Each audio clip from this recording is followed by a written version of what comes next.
Okay, Ramblers, let's get rambling. Hi, everybody. Hi, Dr. Nick. It's some dumb guy's mirror. And I don't know where to look. Welcome to episode number 2 of Some Dumb RV Living. Until we come up with a better name, if you have any suggestions, please, by all means, let me know.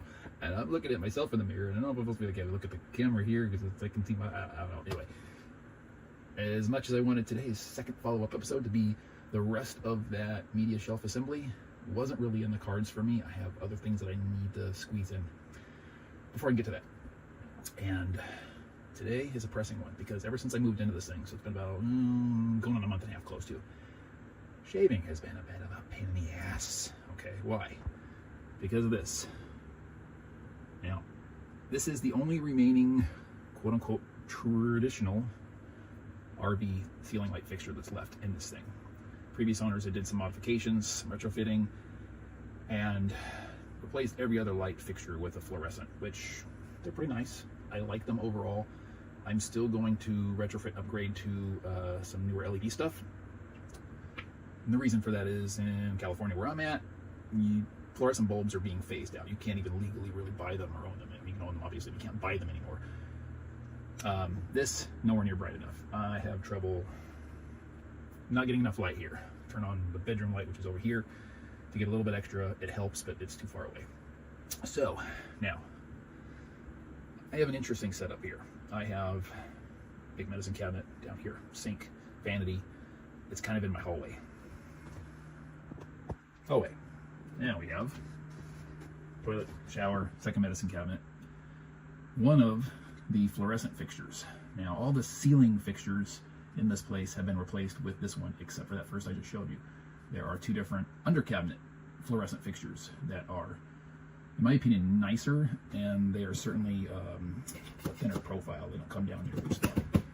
Now, one of the other reasons why I want to replace all these fixtures at some point is the one above my bed in my bedroom. It's one of these. I've nicked my head on this sucker a few times walking underneath, because the height of my ceiling basically is right at 6 feet where I'm walking. Oh, sorry, Sugar. There she goes. She is, and Buddy, fortunately, have discovered, like, okay, if this door is open, if they're on the other side of it, they can push to get through. And if they're on this side of it, they can pull to get through. They figured that out really well. But I was standing right next to it, and she started pulling on it, but my shoulder, I instinctively pushed back. She's like, hey, I'm trying to get through here. Anyway, so, yeah, because my ceiling height in my bedroom is right at 6 feet, I've grazed my head on that one in there, and the LED replacements that I've seen are in the neighborhood of 3/4 of an inch. I think this is about 1.5 inches, so that'll help. And it's a softer plastic and somewhat rounder material. And of course, where I'm hitting right at this area is right at the foot of the bed where I'm walking. So in the meantime, between now and doing that, I would like to take this fixture and put it above my vanity, because I get plenty of light in here. I can stand in front of this mirror and see perfectly well all day long. I'm not shaving in here. I have no sink below. This obviously isn't going to work. And this is the shower toilet room. I don't need a particularly bright ceiling fixture here. So my goal for the day is just to swap these guys out and hopefully make shaving a little bit less of a biatch. So anyway, that's what we're doing. All right, done. You do. All right, let's see how this looks. Ooh. Well, I'm for one gonna consider that a market improvement from Scruffy. Guess we'll be finding out shortly, but he's looking good there. Let's come over here. We got this one installed there, and light switch. There we go. And we'll deal with the holes in the ceiling when it comes time to do the actual LED switch upgrade. Otherwise, we'll be patching holes and then patching more holes, and just do them all in the same shot. So I'm not going to sweat those right now.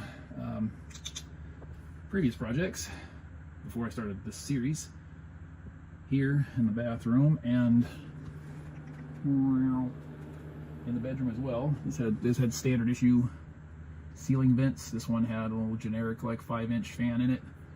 My old RV, I had these 2 fantastic fan vent assemblies and domes. And before I sold it, I went ahead and yanked those and put the old vents in my old one and pulled these out and put that in there. Marketed improvement, so got that in there. This one here only had, in the bedroom, only had a vent, did not have any fan at all. Having the light fixture right there was very beneficial. It allowed me to run power to it so I could install the fan, get it running. This is the one that I bumped my head on. See, same exact fixture. And I'm standing up straight right now and my head is touching L ceiling. And that'll lead me to my next project, which we're going to knock out right now because why not? That. When the dealership had this, they pulled out, for reasons unknown, the traditional TV antenna and installed what I believe to be a digital antenna. I'll put a picture of it here, a dome looking thing versus the old crank raise thing. This is where the crank assembly was to crank that sucker up from lying flush on the roof up into a vertical position for height and signal reception.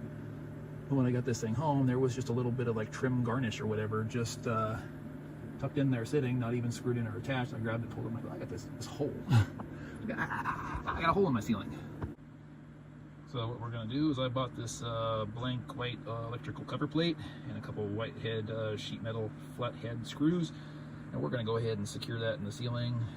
Probably not the, I don't know, it's probably just, I'd just call it the easiest way to resolve that particular scenario without trying to patch holes in wood paneling. My old RV had a roof leak when I first got it, and I removed the same assembly and patched the roof, and I had the exact same hole in my ceiling I had to contend with. This is how I did it. Worked perfectly fine. Doesn't look drastically bad for being in an RV. And yeah, so we're gonna knock that one out real quick too. Before I change gears too much here, any of you RV experts know of sourcing for RV panel seam tape? This bothers me. I guess when this bathroom was built, they built the wall just off kilter from the seam for the panels.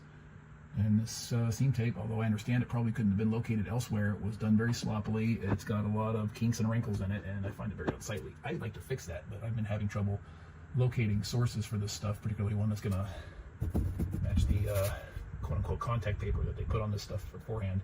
So any thoughts? Please drop comments. Would be appreciated. Done deal. We have cover plate installed, hopefully straight. Let's take a look from a different angle.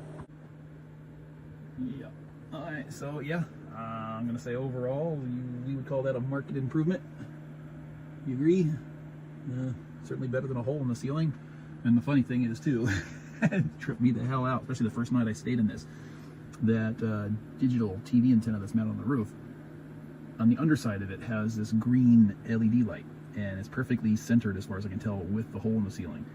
So I woke up at some point in the middle of the night and I had this like green glow around my crotch.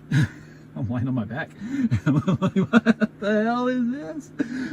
That's not normal. I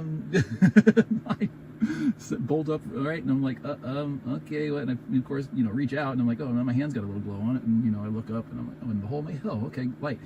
But you know, it's been there every night since, and it's like, oh, that's just weird. But that first night, oh, Lordy. Future projects while we're here, why not?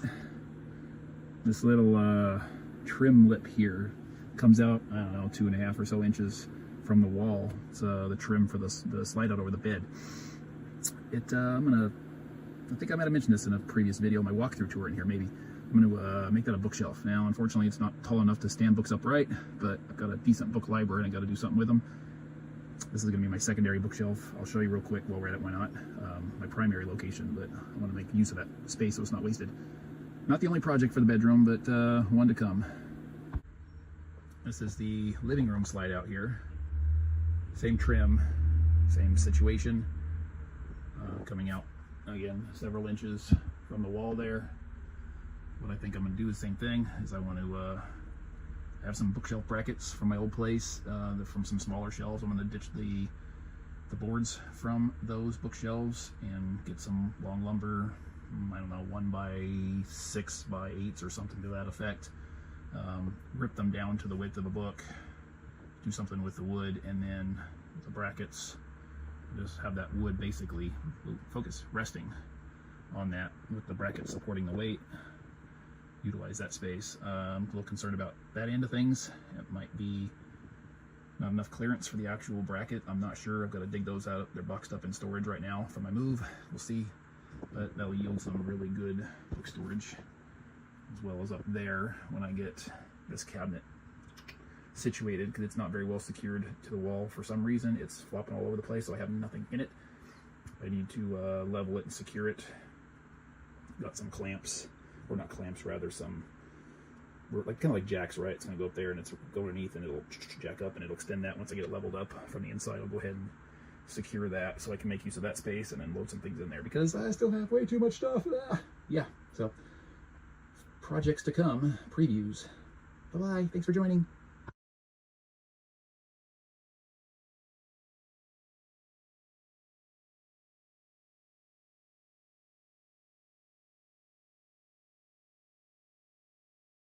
Alan.